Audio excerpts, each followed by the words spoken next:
everyone. My name is Haley Buckner, and I'm the Professional Relations Manager for Elevate Oral Care. Thank you for joining us this evening. Before we start, I'd like to cover a few housekeeping items. For those of you who remain online past 50 minutes, your CE certificate will be emailed within hours of the completion of this talk. Be sure to check your spam folder. You are all muted, so there's no need to worry about background noise. We will have time at the end for questions, and you can submit questions on your webinar dashboard. They will be tracked throughout the talk. We have hosted an extensive series of free live CE webinars on many prevention-related topics. Each of these webinars were recorded and are available with free self-instruction CE at elevateoralcare.com/elevatingcare. Bookmark this page and return often to see what's new in free CE. If you have a topic you would like to see covered, feel free to suggest it by sending an email to info@elevateoralcare.com or by completing the webinar survey that will be sent after the completion of the talk this evening. We enjoy looking through your suggestions and creating webinars based on your requests. Tonight, we are honored to be joined by our friend and colleague, Ms. Katrina Sanders. Katrina Sanders is a clinical dental hygienist, author, international speaker, and is a vibrant, passionate, and charismatic award-winning educator with a unique approach to delivering continuing dental education. A keynote speaker for Smiles at Sea and a distinguished speaker with many dental hygiene study clubs, Katrina's lectures incorporate a caring, comedic, and supportive style. She is passionate about educating, empowering, and instilling compassion within the dental hygiene industry. Katrina's zest for dental hygiene is infused throughout her content as she lectures on provocative topics while leaving participants with a call to action and an abundantly renewed sense of pride for their industry. Katrina is the founder and keynote speaker for Sanders Board Preparatory, a comprehensive program designed to supplement student learning and enhance understanding of concepts, terminology, and procedures commonly discussed in preparation for the National Board Dental Hygiene Examination. Katrina is the clinical liaison, hygiene excellence and innovation for AZ Perio, the country's largest periodontal practice. She works alongside diplomats, the American Board of Periodontology, to instruct on collaborative professionalism and standard of care protocols while delivering education through hygiene boot camps and study clubs. Katrina, it's an honor to have you this evening, and I'm going to turn it over to you.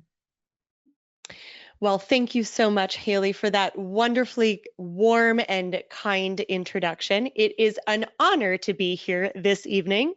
My name is Katrina Sanders, and I will be your host tonight as we unpack, like a fine wine, talking about our patients getting better with age. Tonight, we're going to be looking at a comprehensive evaluation of what we currently understand about the provision of geriatric care for the dental professional. And I think it's important for us to take a step back and truly reflect on the role of dentistry inside of the humanistic aspect of patient care. Although perhaps we as dental professionals focus on things like our patient's medical history, the risk of oral diseases, the ramifications of oral disease for our patients, and the rates of disease we see in our aging patient population, perhaps we have an opportunity to really begin by understanding who our geriatric patients are. And so for that, I want you to meet Norbert. Norbert was born in 1927. He lived in Greendale, Wisconsin, where he was known as a family man, held a position with McGraw-Edison and multiple patents as an innovator and inventor, including the all-film capacitor before he was eventually drafted into the military. A decorated war veteran who served in the Pacific with the Army Air Force during World War II and served in the Korean War. He celebrated his military experience with 2 honor flights to Washington, D.C. A general dental practice would see somebody like Norbert as their 8 or 9 a.m. patient coming in to see them for their maintenance appointment. I, however, knew Norbert as my Grampy. the man who let me sit on his lap while I opened up my Christmas presents every year, the man who held the camcorder front row at my dance recitals, the man who listened to all of the years of me learning how to play the flute, and ultimately the man who was seen as the pinnacle of our family. This is who our geriatric patients oftentimes see themselves as: able-bodied, strong, successful, established human beings. And I think we have the opportunity to celebrate that alongside them, to acknowledge the incredible nature of what they've done to help establish what it is that we know as society today, and be advocates for them in their dental and medical needs as they move through the aging process. My name is Katrina Sanders, and it is an honor and a pleasure to be here tonight as your guide through this programmatic content. It is through the incredible, unwavering support of the wonderful folks at Elevate Oral Care that I am here this evening. I cannot thank them enough for their incredible partnership, and more specifically, to share about how valued they find this programmatic content for dental professionals. Today, we're going to be looking at the demographic considerations around what our geriatric patient population, our seasoned patient population, is currently requiring of the dental community. We're going to be looking at some of the critical aspects and some of the unique trends in the provision of gerodontics, and ultimately starting to scrutinize some of the considerations that we should be making when it comes to providing comprehensive dental care for our geriatric patients. So, without further ado, let's get started in truly getting to learn and know our geriatric patients.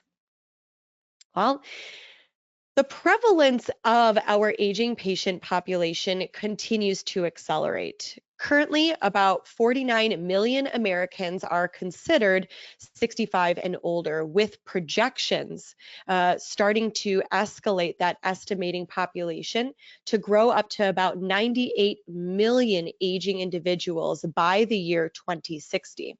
What's interesting about this aging patient population is that trend in life expectancy comes with the opportunities for us to look at this velocity of what they're calling the silver tsunami, essentially the proverbial concept that as our aging patient population continues to expand, that the medical industry will then be called upon to continue to stretch and expand and evolve in the work that we are doing to serve and support our patients. As life expectancy continues to expand, on average, it is expected that a 65-year-old can expect to live another 19 years. And that's valuable, because how many times do sometimes our 65-year-old patients think that they are at the end of their life? And my goodness, 65 is the new 40. And so this gives us an opportunity to truly advocate for our patients. What's more, it's estimated that about 70% of Americans age 65 and older do not have any dental coverage of any kind. And so the amount of emergent complications that we may see are going to continue to escalate. At the biological level, aging results from the impact of accumulation of a whole variety of molecular and cellular damage over time. And so that leads to a gradual decline or decrease in both physical and mental capacity, which escalates the growing risk for disease. And we see that in some of these common conditions like hearing loss, cataracts or refractive errors, back and neck pain, osteoarthritis, COPD, diabetes, depression, and dementia. As our patients age, they are more likely to experience several different kinds of conditions all at the same time. And so that older age is really characterized by that emergence of all of these complex health states that we will see called geriatric syndromes. And we see these in our patient health histories, where the consequences of multiple underlying factors like frailty, urinary incontinence, falls, pressure ulcers can all accelerate and impact our aging patient population. Those physiologic changes are age related because of cellular homeostasis. And so we do find that our geriatric patients are oftentimes more sensitive to regulation of body temperature, blood volumes, extracellular fluid volumes, oftentimes a decrease in organ mass or a decline in bodily systems. Sometimes we can see changes in the gastrointestinal system because of a decline in blood flow and gastric motility and an increase in gastric pH. We will also see decreased function of the renal, cardiovascular, respiratory, and central nervous and immune systems. And of course, we know that those physiological changes will impact the way that our geriatric patients absorb and subsequently metabolize medications that need to be prescribed. So on the health history front, we are prepared with our aging patient population to see a dichotomy of sensitivities of our patients. And inside of this, we also have an opportunity to look at some of the barriers that will impact our geriatric patients from seeking and receiving comprehensive medical and subsequent dental care. It's currently estimated that about 4.5%, or about 1.5 million older adults, live in nursing homes, about 2%, or 1 million, living in assisted living facilities. And a few important things to know about this fractional population. Upon entrance into a living facility, only about 6 states in the United States currently actually regulate the assessment of oral health status during that admission process. So that's important because we do know that oral health conditions are oftentimes missed in some of these elderly individuals being admitted into a living facility. Sometimes questions are asked about dentures or problems associated with chewing or swallowing. However, it is important to know that no state admission requirements currently require a evaluation of the teeth, gum tissues, tongue, lips, saliva flow, or oral cleanliness. So it really is assumed that the dental population, the dental professionals providing care to these individuals, are the ones who are providing that comprehensive care, looking at the conditions of the dentures, abnormalities of mouth tissues, inflamed gums, loose, broken, or decayed teeth, oral pain, or even chewing difficulties. And so we do see incredible amounts of dental professionals who are working with these wonderful senior populations.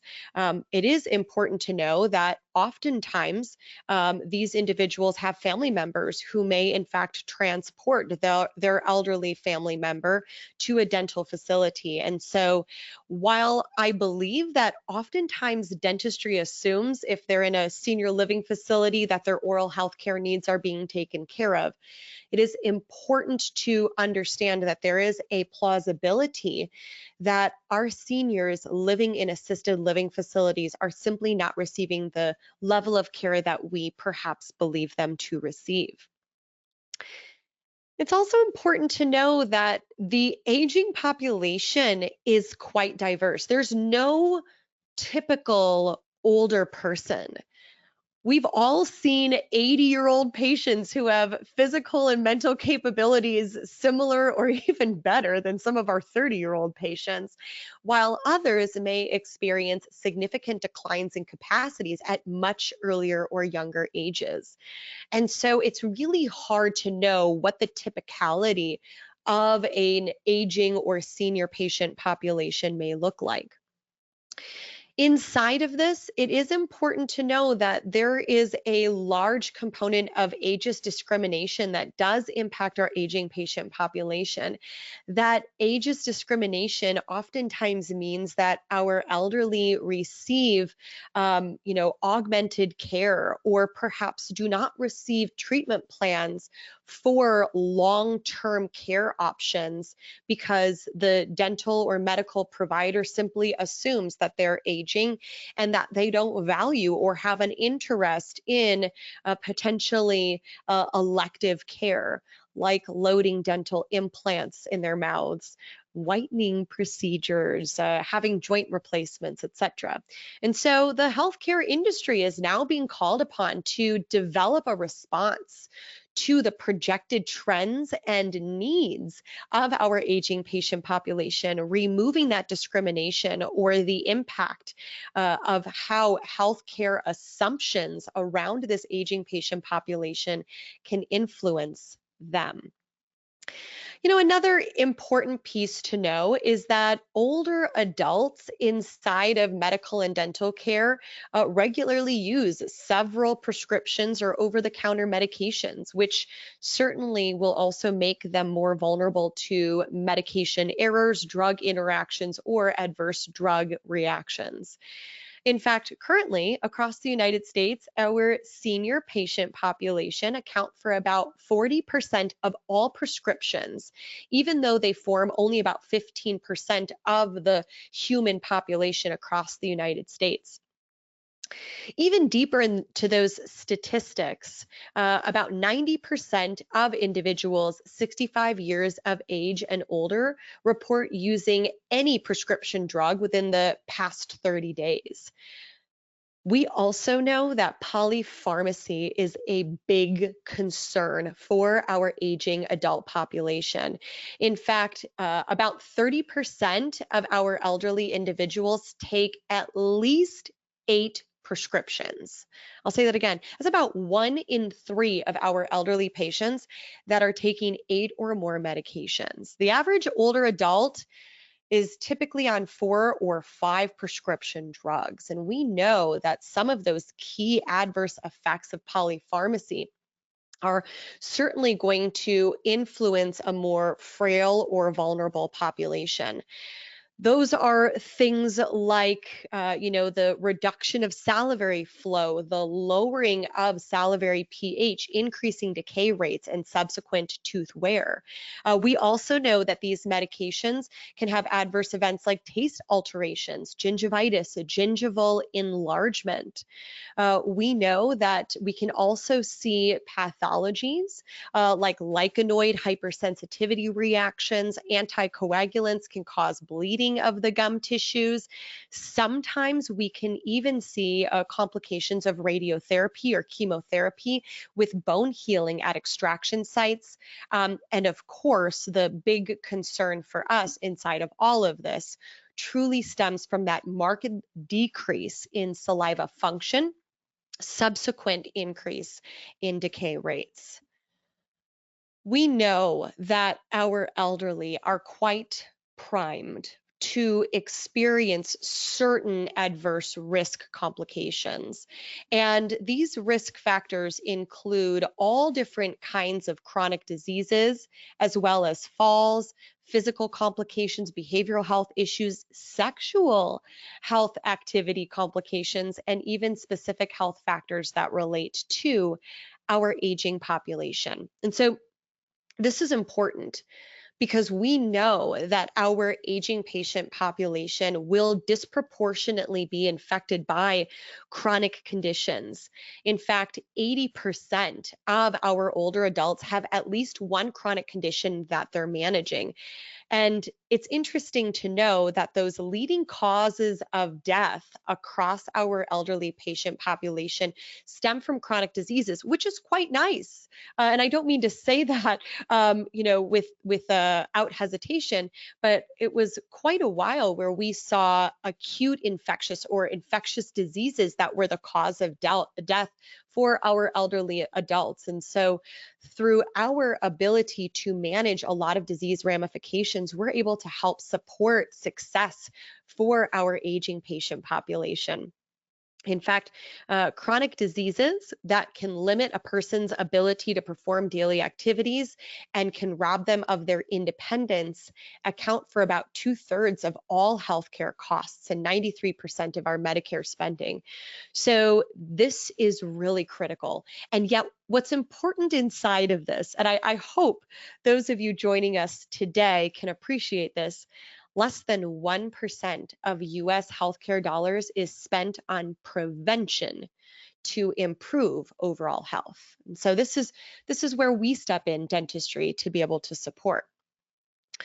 We know that falls are a big complication that will impact the resilience of our geriatric patient population. 1 out of every 4 older adults will experience a fall. And as a result of falls, every 11 seconds, an older adult is admitted into that emergency room. It is a leading cause of fatalities as well as non-fatal injuries that will certainly influence things like hip fractures and head traumas. And currently, the statistic indicates that the nation spends upwards of 50 billion, that's with a B, $50 billion a year treating older adults simply because of the sequelae of falls. These falls, or rather the complications of those falls, can accelerate things like fear of falling, which can lead our older adults to limit their activities, resulting in even more falls, further physical decline, depression, and social isolation. And this is where we really focus on the importance of physical activity. And I say this lovingly as an avid jazzerciser who, the moment I walk into that room, I bring the median age of that room down significantly. That physical activity for our aging patient population is critical. And the ladies that I jazzercise with are in incredible shape. Some of them can outdance me in jazzercise. That regular physical activity allows our patients to stay independent. And we do see data that shows that it prevents many other health problems that can typically come with age. So it is encouraged that our adults focus on 2 different types of physical activities each week. And these can be, a whole host of aerobic activities and muscle strengthening activities. And we know that this is a huge disparity. A 2014 study actually found that about 28% of our adults over the age of 50 report no physical activity aside from their regular job. So we know that there are opportunities there. We also know that there are behavioral health complications. 1 in 4 of our older adults experience behavioral health problems like depression, anxiety, or even substance abuse. And these can complicate the treatment of other medical conditions, reduce the quality of life, or even increase the use of other kinds of healthcare services, even potentially leading to premature death. We also see suicide becoming a critical concern in our aging patient population. In fact, men aged 85 and older have a suicide rate that's about 4 times higher than the rate for all other ages. Excessive alcohol use and depression are quite common contributors to this. Although depression is not necessarily a part of the aging process, it is something that we see. And it is important to note that during COVID-19, when our seniors were isolated as a means of protecting their physical health, they also were isolated from social experiences, which dramatically impacted and influenced mental health and behavioral health issues for our seniors. We're social beings, and that certainly includes our seniors, our aging patient population. And so it is important to know that behavioral health, quality of life, independence is a critical aspect for our aging patient population. And right along those lines is sexual activity. It is important to know that one of the challenges with our senior population is that there is an overt lack of regular screening for sexual problems. And part of that challenge is also associated with the fact that our seniors are less likely to utilize prophylaxis modalities.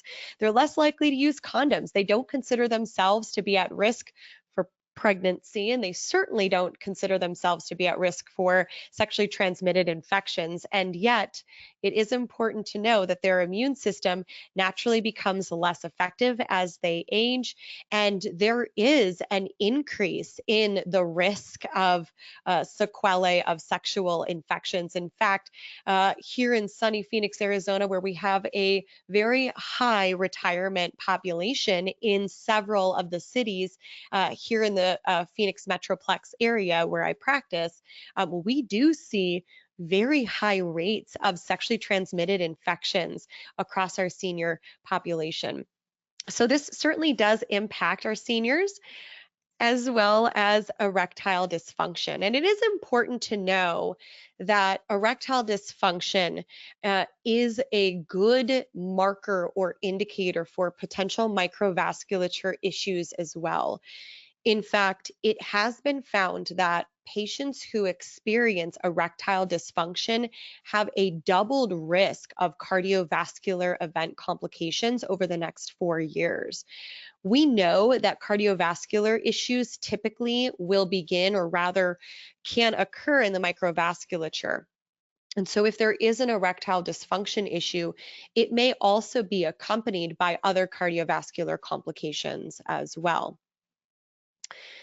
So we know that there are a whole host of health risks, and I implore you to consider that the vast majority of you joining us today have seen your senior patient population experience one or several of these unique health risks. And as we look to supporting our seniors in managing these complications, we have to be able to balance that, health risk ratio by looking at what are some of the things that we need to do to help support our seniors in these aging population complications, and how can we on the dental side support our patients long term. The vast majority of the complications that we see in this list here go back to issues with polypharmacy, multiple medications being used to control these conditions, and masticatory dysfunction. This is where dentistry starts to become a critical advocate. I remember when my grampy, Norbert, began to experience oral health issues. And I was in hygiene school at the time when he started to lose some of his posterior teeth. And although he was in quite good health at the time, my goodness, he was, helping my uncle Russ build his house, pour concrete. He was, putting walls up, drywalling things, cutting his own grass in the backyard. What we didn't realize was what that decline in masticatory function would do for Grampy long term.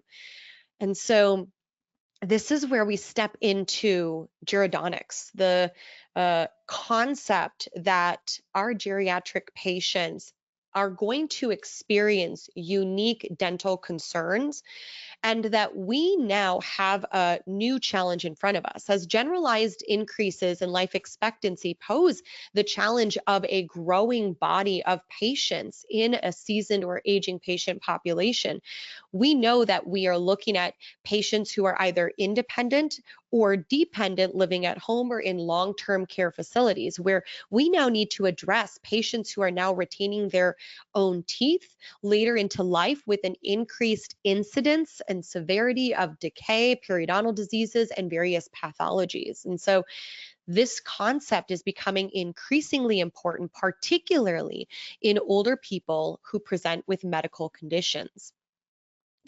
And so this is really where we're looking at the impact of oral health in our senior population. Oral health, we know, is important for overall health and well-being. That is certainly not lost on us in dentistry. But 40% of older adults report that they have not seen a dentist in the last year. And I implore you to consider that this is a very vulnerable patient population. In fact, currently about 1 in 5 older adults no longer have any of their natural teeth because of the sequelae of oral disease. And of those with teeth, about 19% of older adults have untreated tooth decay. And we know that over 70% of our aging patient population present with some form of periodontal disease.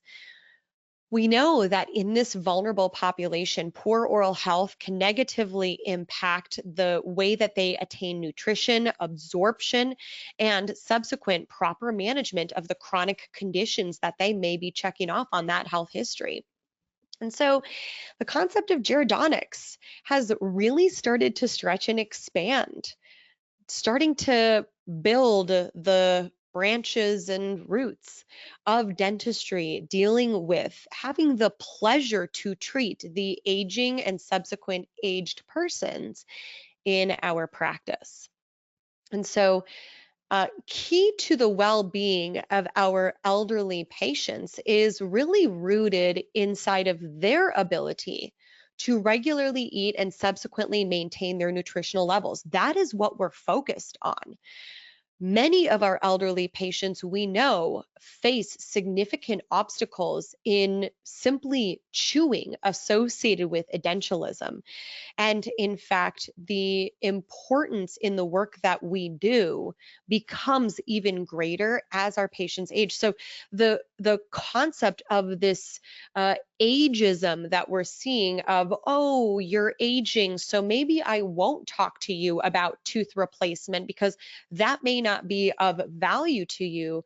In fact, it is the contrary, that now we need to start looking at adopting the integration of care or treatment plan concepts that will give our patients the most predictable long-term solution as possible as a means of preserving that masticatory function. We know that that masticatory function is directly linked to our seniors having optimal nourishment. And it is also important to know that currently about almost 88% of our seniors have some form of incomplete treatment plans sitting in dental practices across the United States. And so we know that we are taking the time to start treatment planning some of those pieces. The next step will be looking at how we can create special care considerations that are designed to meet the needs of our elderly and align with lifestyle and financial ramifications of our elderly population. So these special care considerations for our elderly are going to include looking at the prevalence of oral diseases in our elderly population. Xerostomia carries risk, periodontal disease risk, systemic diseases, oral pathologies, edentulosum, and of course, some of the critical care oral modalities that we should be considering in our seasoned patient population. So the prevalence of oral diseases as we currently understand it certainly demonstrate that dental conditions associated with aging are going to increase in prevalence. Currently, we know that on average, about 92% of our adults experience some form of decay, and that increases to about 93% in our senior population. About 94% of our adult patient population has some form of gingivitis. And while the current statistic indicates that about 47% of our adults have periodontitis, that number increases to a whopping 70% by the time our patients hit 65 or older. So these dental prevalences we know associated with aging are typically associated with the sequelae of xerostomia or dry mouth. That elevates the risk associated with root and coronal caries as well as periodontitis. And we know that this can also accelerate the complications of us trying to control these oral diseases, making our patients more sensitive to things like our local anesthetics. That xerostomia affects a large body or large portion of our elderly patient population. In fact, current data right now indicates that xerostomia affects about 30% of our patients 65 years of age and older, and about 40% of our 80 plus aging patient population. And again, that is primarily due to an adverse effect of medications, but it's also important to know that xerostomia is a side effect or ramification of other comorbid conditions. So we'll see xerostomia associated with things like diabetes, Alzheimer's disease, or Parkinson's. Xerostomia certainly elevates the risk for oral disease. There's no question about that, but it also augments quality of life. It can lead to pathologies, mucositis, caries, cracked lips, or fissuring of the tongue. And so that prevalence of xerostomia or dry mouth is a key complication that we do oftentimes see in that aging patient population. Now, the current statistics shows on a meta-analysis that this doesn't just affect your aging patient population. It certainly does, but a meta-analysis shows that really about 27% of your adult patients, just a little over 1 in 4 of the adults walking in and out of your doors every day are going to be impacted or suffer from the sequelae or signs, stages, or symptoms of dry mouth. So in a typical practice, it's about 1,500 adult patients that are going to, I'm sorry, that's about 400 if your dental practice has about 1,500 adult patients that are going to suffer from dry mouth. And so again, those common causes can be prescription medications, but again, aging or some of those comorbid complications or even lifestyle habits are going to influence that xerostomia. Saliva is so critical. Saliva is so important for our oral immune system. It includes immunoglobulins to help fight when we experience or interact with viruses, yeasts, funguses, and molds. So when we have declined salivary flow or declined concentrations or components of saliva, we see that our patients are more prone or eligible or vulnerable to oral and subsequent systemic diseases. Saliva contains amylase, which helps us to begin break down starches.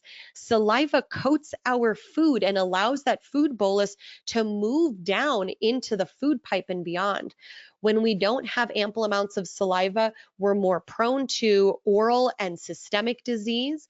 We augment our digestion. We elevate the risk for choking hazard, which is a complication in our senior population as well. And so that preservation of saliva is important.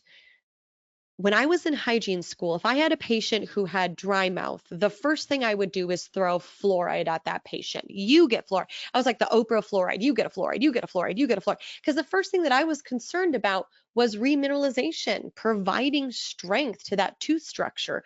What I was missing inside of this is if my patients have dry mouth and I'm not stimulating the saliva or providing some kind of salivary replacement of some kind, that I'm missing the bigger picture. And so our friends at Elevate Oral Care have helped us to really look beyond the fluoride into a comprehensive approach to dry mouth therapy.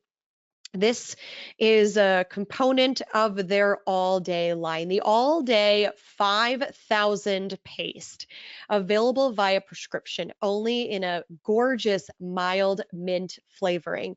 This contains the highest concentration of xylitol that can be placed into a topical toothpaste at a 44%.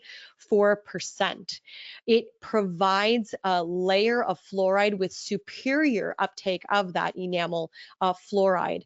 And what we love about it is that it provides an incredible improvement to the remineralization process when compared with other toothpastes at a 1.1% solution.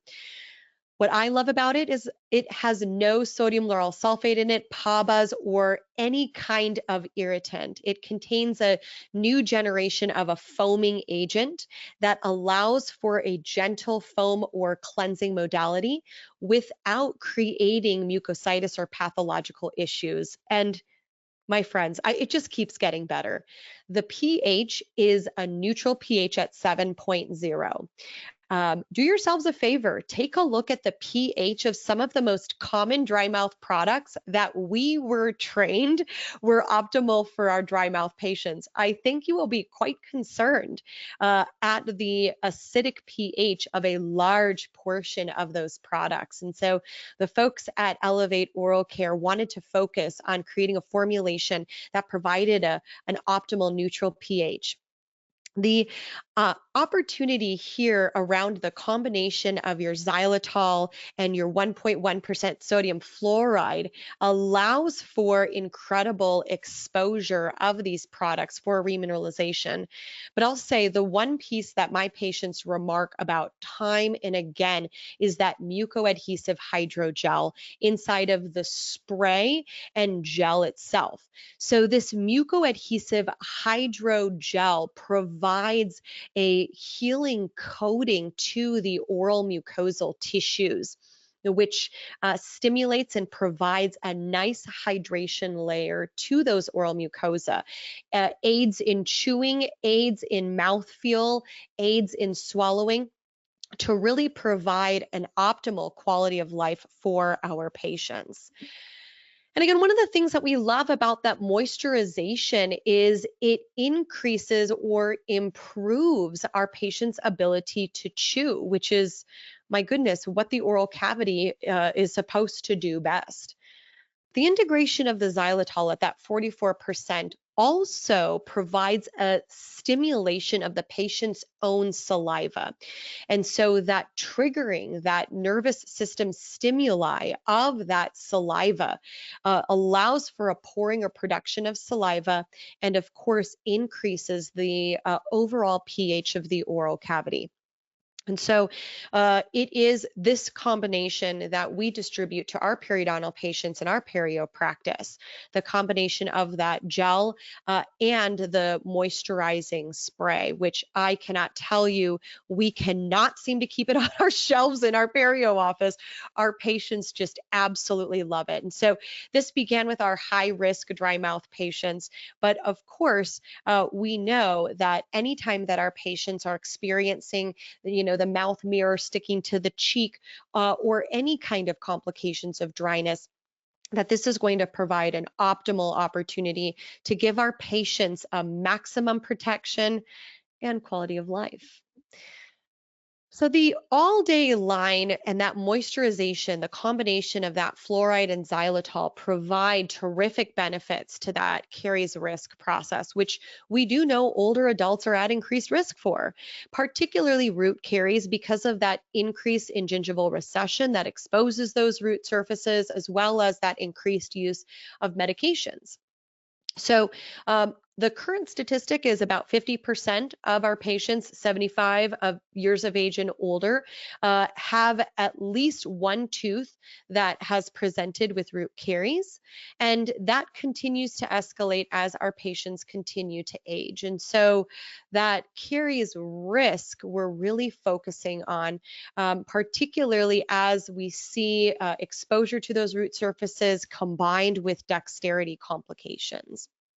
And so this is where we have really seen an uptick in the integration of a 38% silver diamine fluoride solution, not just as an active arresting medicament, but also as a preventive medicament. So here's your advantage arrest line from our friends at Elevate Oral Care. And as you can see here, we have your typical delivery system of that silver diamine fluoride in the liquid form, and we also have it in a gel form. That gel provides optimal viscosity to be able to control in a mess-free environment where you're placing the medicament, we're starting to see this Advantage Arrest gel just fly off of the shelves with the ease of use and the positive reactions that we're starting to see from clinicians. As a reminder, with this silver diamine fluoride at the 38% solution, it does not stain sound or intact enamel or dentin. So during the prevention process, when you're preventing sensitivity or preventing decay, this medicament should not stain that sound enamel or dentin. It will, of course, discolor when it is applied on demineralized areas. And those color changes, we believe, are associated with the arresting process of that decay. It signals both the clinician and the patient that something is happening, that we are in fact getting that arresting quality. So here's what we absolutely love. This is kind of a cross-sectional side view of what happens when the combination of that silver and fluoride put together, hundreds of thousands of parts per million of silver and fluoride get layered into the top portion of that hard tissue, and we see the downward colonization of the FSDF product into the tubules. This is where we see the occluding of dentinal tubules in a sensitivity situation. This is where we see the arresting of decay in an open decayed situation. And so we're not talking about a surface application here. We are talking about a true disinfection process of a decay site.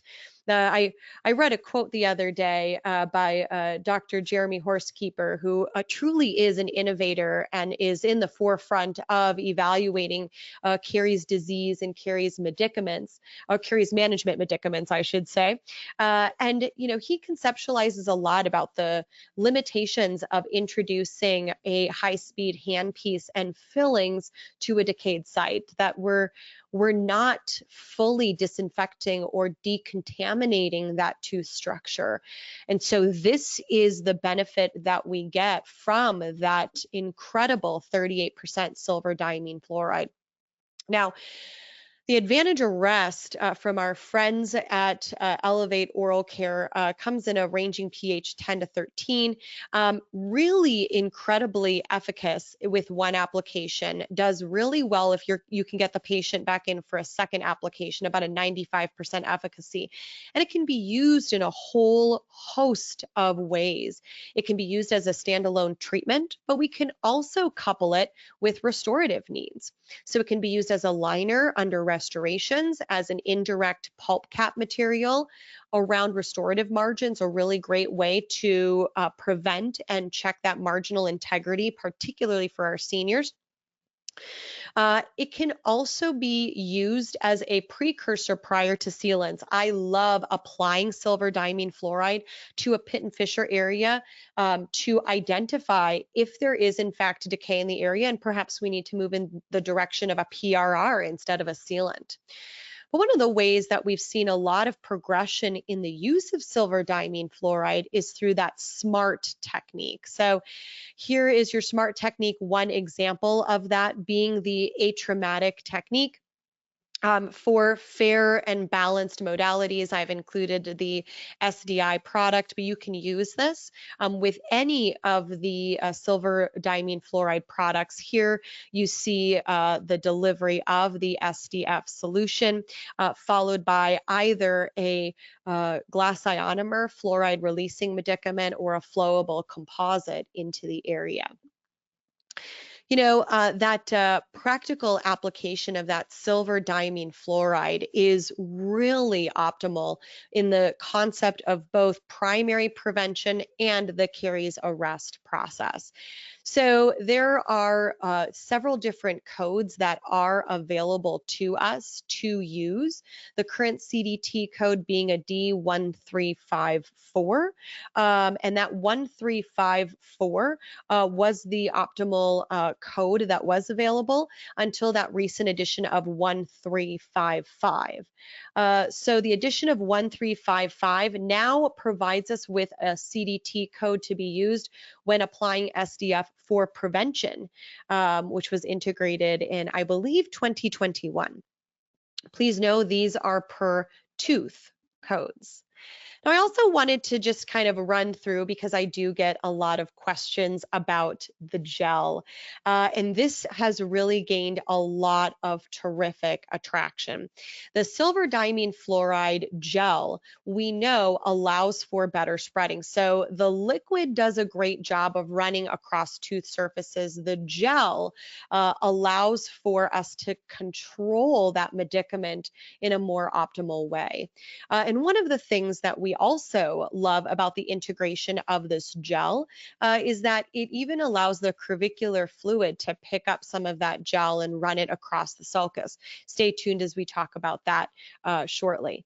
And again, one of the concerns that we have with liquid is the fact that neighboring teeth may receive some of that liquid. The gel allows greater or more optimal control of the area, so we can, of course, ensure that we are delivering the medicament specifically to the area where we would like to deliver it. So this provides a terrific in-office delivery system for the management of decay risk or active decay. And so we've seen the integration of silver diamine fluoride and now silver diamine fluoride gel. But one of the new trends that we're starting to see on the market is also the integration of povidone iodine. Now, this is certainly not a brand new concept, but the way that we've been able to deliver, the mechanism of delivery has truly expanded, which is just incredible. So one of the things that we love about iodine, particularly in high-risk cases, is that iodine has a slightly different effect to karyogenic bacteria like your strep mutans and lactobacilli. So you can use lower concentrations or lower doses of iodine and still be effective at killing bacteria. What it does is it inhibits this, this enzyme called glucosyltransferase. And that is a product that is released by decay-causing bacteria as a means of accelerating or exacerbating the decay process. And so it inhibits, and that's important. It prevents the stickiness of the dextrans and the subsequent polysaccharides that our decay-causing bacteria like to make to create those colonies. And this is where we start to see an incredible kill. When we combine iodine with saliva, so a slight dilution, we actually see an incredible synergistic activity where now we're going to see a greater release of that iodine and subsequent improved kill time. So that dilution actually makes the povidone iodine even more effective. Lower doses are still going to be incredibly effective at killing bacteria. And it is that gentle application of a medicament that we do want to focus on with our senior patient population. So here's that delivery mechanism system. This is called a POVI-1 medicament or delivery system from our friends at Elevate Oral Care. Inside of this box is a box of, or an inclusion of 6 unit doses. So typically, this would be a once per month delivery system for your extreme or high decay risk patients. It's an easy application. You take the first application or a unit dose out, and then using an applicator, you show your patient how to apply it. Just like an easy peasy fluoride varnish, you'll go ahead and paint that onto the tooth structure, showing the patient or the caregiver how you deliver this iodine solution to the tooth structure. Then what you'll do is you'll send the patient out with that box of the remaining unit doses, and you'll put dates up at the top of them. I don't know why I think about it this way, but I think about it like when I give my dogs their heartworm pills at the first of every month. So it's just a nice reminder. Oh, it's the first of the month, time to give them their heart guard. Same is true with this delivery mechanism. So you write the date, maybe it's the first of each month. So you let your patient know, go ahead and deliver this to your teeth the first of every month. Or if your patient is in the moderate decay risk category, they can deliver this every other month. So this would theoretically then be a year's supply for a moderate risk patient. So what we've started to see, and I've actually spoken to several dental professionals who have integrated this into community oral health-based scenarios where they are leaving behind this product. This extends the reach of what you're doing in the chair. So they can leave behind this product knowing that their seniors are going to continue to get high levels of substantivity of a critical and extremely efficacious product for overall treatment success. So we're seeing this integrated in senior living facilities, in community oral health-based settings, seniors who are being cared for by caregivers, seniors who have high decay risk, chemotherapy, mucositis issues, etc. It is a gentle and effective way to help augment that decay risk for your patients. Finally, the complications that we do have fears or concerns about on the perio side are associated with that escalation in advanced bone loss. We know that a large portion of our seniors experience that risk, and unfortunately, age is considered a non-modifiable indicator for the advancement of periodontal disease. It shouldn't be lost on any of us that there is a link between periodontitis and systemic disease as well. And so, as I had mentioned earlier, one of the opportunities that we do look at when it comes to the integration of silver diamine fluoride is also the fact that the application of SDF along that gingival margin, in this particular case, you can see the risk associated with root caries, etc., that the delivery mechanism of this SDF also significantly decreased gingivitis. And so the evidence about the success of SDF application is not just rooted, oh, pun intended, not just rooted in root caries risk, but also, of course, in decay risk long term.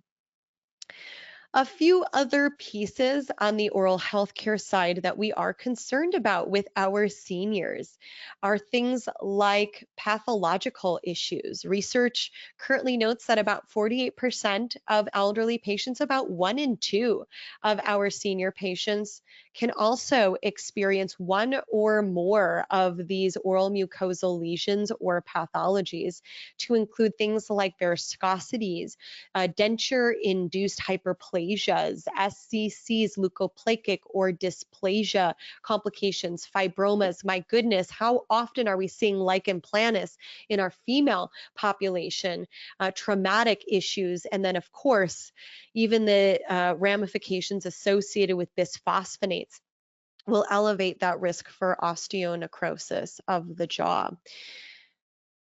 Finally, the concerns or issues that we have with edentalism. Research studies indicate that denture wearing is quite inconsistent.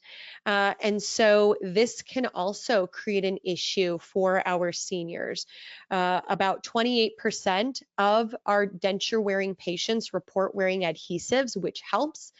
But here's the alarming issue that about 86% of our denture wearers claim that they are able to chew efficiently, which means that there is about a 14% population where they are not able to chew.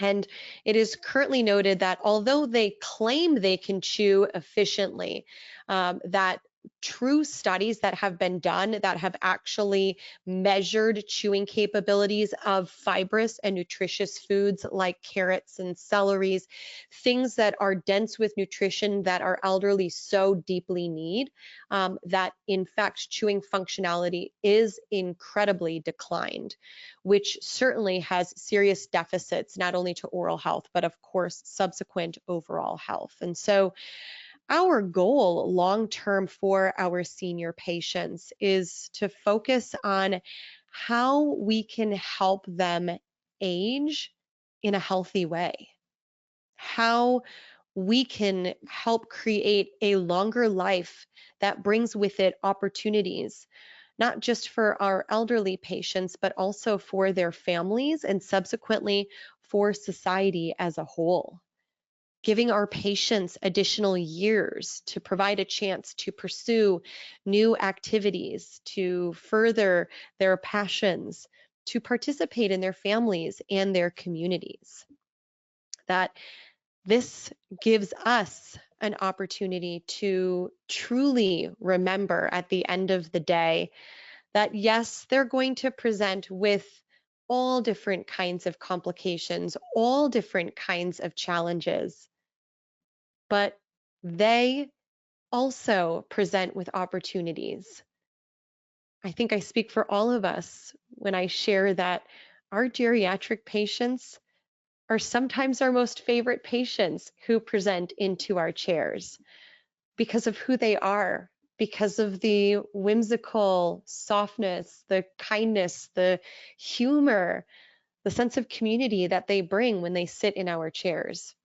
And so this is our opportunity dentistry, to not just see them as a patient sitting in our chairs with a bib, but to see them as who they are, as husbands, wives, parents, grandparents, and critical members of their community.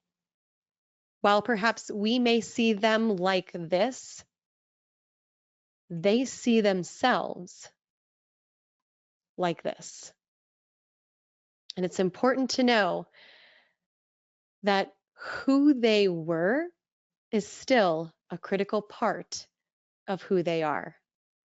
That, my friends, is our opportunity to respect that our patients, like a fine wine, are aging beautifully. With that, I want to thank you all so much for your time today. It has been an honor and a pleasure to partner alongside the amazing team of Elevate Oral Care to share this educational content with you and ultimately to help expand your opportunities to meet our geriatric patients where they are. Thank you for your time.